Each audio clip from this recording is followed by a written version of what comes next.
और एक बड़ा सुंदर गीत मेला लागल छे आ एकटा दूटा सहेली छथिन ओ गप सप करै छथिन जे आइ हम अपना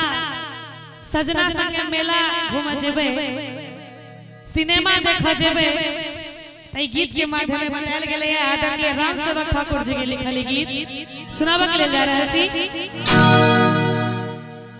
कि जेबै मैं सिनेमा देखो सैया संगे हम गे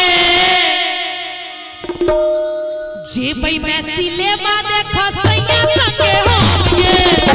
कनी ताली बजा के मस्ती में सैया के जुलिया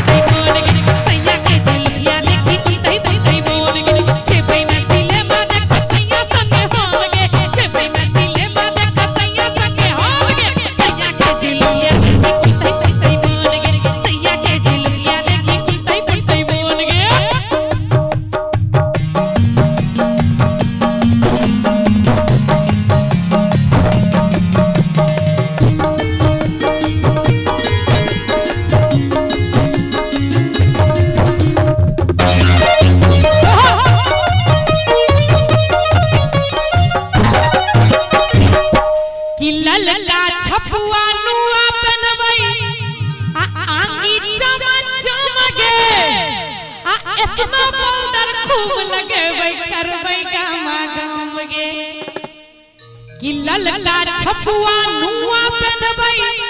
आ आंगी चमचम गे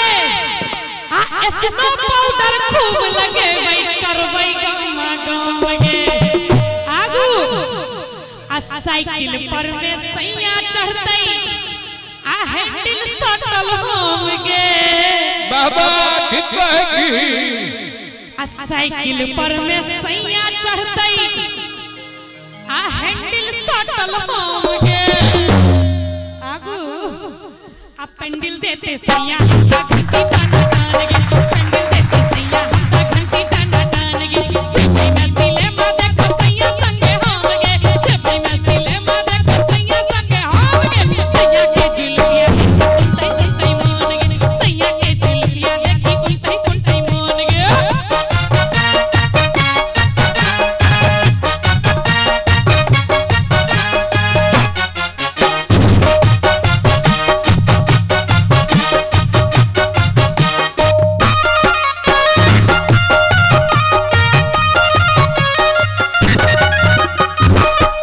सैया फरतै शिखर पुड़िया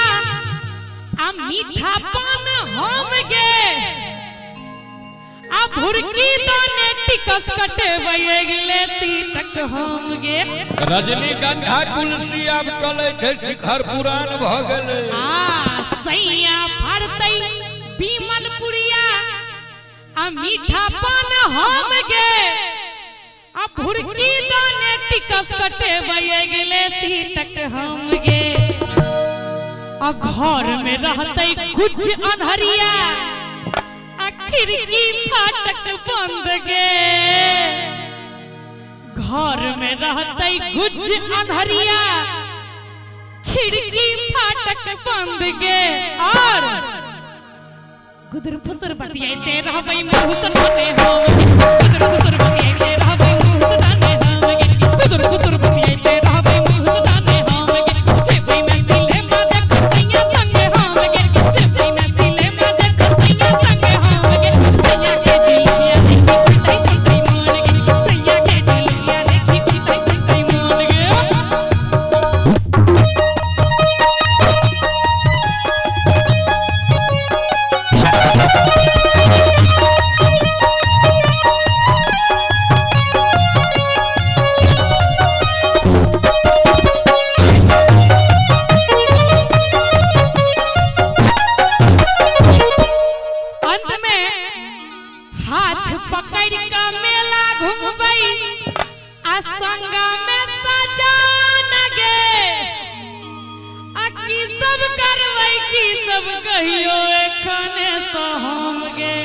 आर्य ठरी के बूढ़ी ठीके कली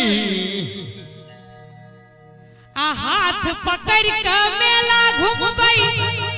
आ संगा में सजा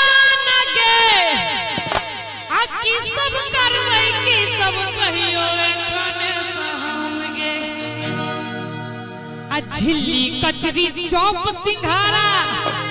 खेबै दाना दान गे। मेला में तो यह सब बिकाई छे ना, झिल्ली कचरी चौप सिंघारा आ खेबै दाना दान गे। आ देवर जिला कॉफी अनबै ना लगी दान गे।